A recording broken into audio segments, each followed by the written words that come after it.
I wasn't an alcoholic, but something was very wrong. I felt flat. Wine o'clock couldn't come soon enough. I'd become what many people call a middle lane drinker. That's someone who drinks regularly, sometimes heavily. They're not out of control, but they're not fully in control either.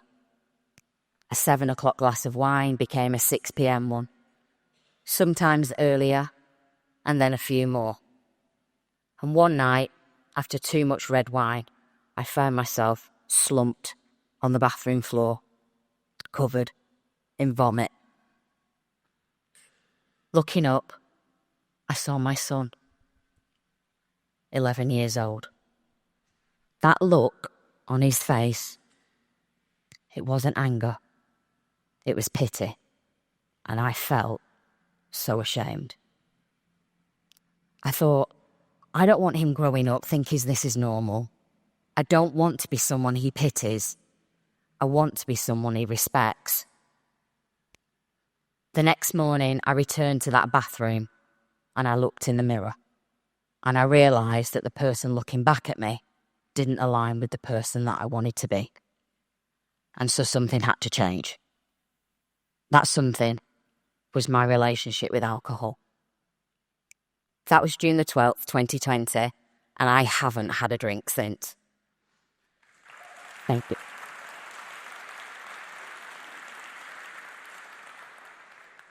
What started as a break quickly became a breakthrough, and it stopped being about what I was giving up and became about what I was gaining.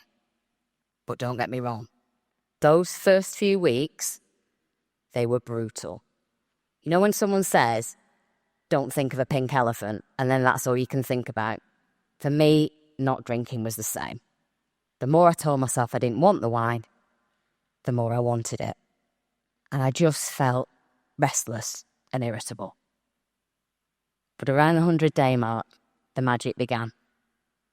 I woke one morning, 5 o'clock, pulled on my trainers and I went out for a walk, and it was like the sun breaking through after a day of rain. And for weeks there, I hadn't been waking with a headache or scrolling through my phone, cringing at what I'd said the night before. That felt good. Of course it did. But this particular morning felt different.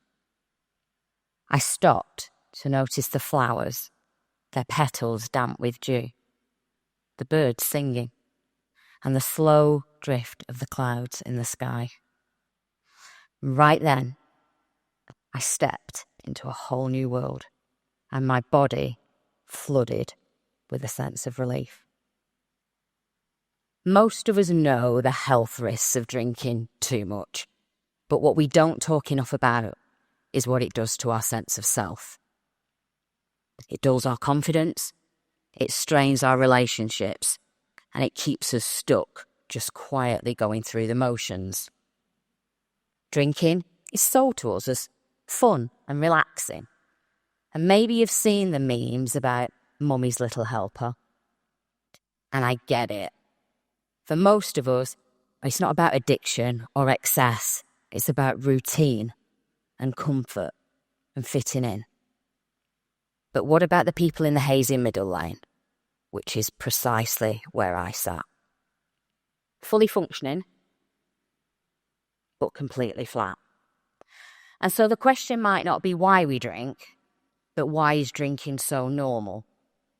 Alcohol is at weddings and funerals and Sunday roasts and hen do's and bottomless brunches and football and baby showers and quiz nights.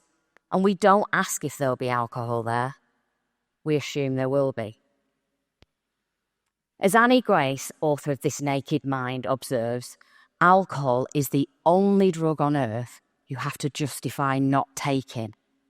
And that's how deeply embedded it is here and around the world. In France, wine accompanies a meal. And in Ireland, the pub is the beating heart of connection. But change is coming.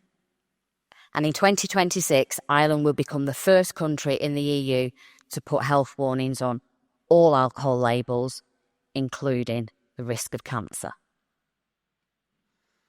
Most of us grow up in a drinking culture that hands us ready-made roles. The wine mum, the lad's lad, the fun friend.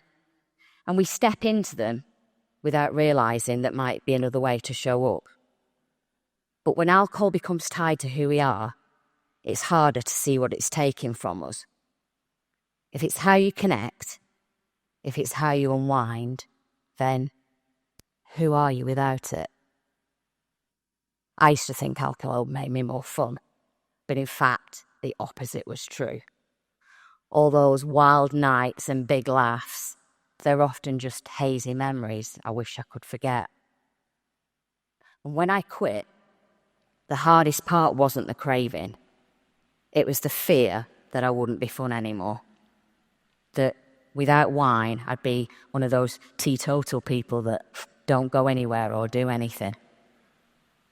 And that I was losing my whole personality too. How? Growing up, I never felt like one of the pretty girls. So I made up for it by being funny, trotting out the quick one-liners and being the entertainer. And alcohol just turned the volume up on that. It made me believe I was bold and confident. But the next morning, the old insecurities would just come crashing down with a vengeance. The shame too, like the scar on my arm from the night I thought climbing a barbed wire fence was a good idea. No ambulance, no drama, just blood on the sheets. No memory of getting home, and the sting of regret. Now, though, that scar's a visual reminder of why I'll never go back. For me, quitting alcohol brought about clarity and purpose and reclaiming control. And then I realised time's limited. As Oliver Burkeman points out, the average human life is about 4,000 weeks long. So if you're 40, you've already lived half. Do the math. How many weeks have you actually got left? And how many do you want to spend with alcohol clouding your view? The benefits outweigh any unease. Better sleep, more energy, clearer thinking, stronger relationships. And sobriety has given me all the things that alcohol promised, but never actually delivered. Every year on my soberversary, my son Jack tells me how proud he is of me. He says I'm happier now. We go to the gym and we laugh until we cry over the silliest of things. But more than that, he trusts me with the important stuff. The things he can't tell anybody else about. The things he shares with me, not just because I'm his mum, because I am someone he respects. And that trust and that connection has showed me that I have become the mum that he and my daughter Lola needed. The day I said no to drinking, I said yes to myself. I said yes to the version of me who doubted herself. And I said yes to the version of me who thought she had to be perfect. Quitting alcohol, it didn't just improve my health. It uncovered my true purpose, to live fully for myself and for my children. Recognising that, it hasn't just changed my world, it's changed theirs too.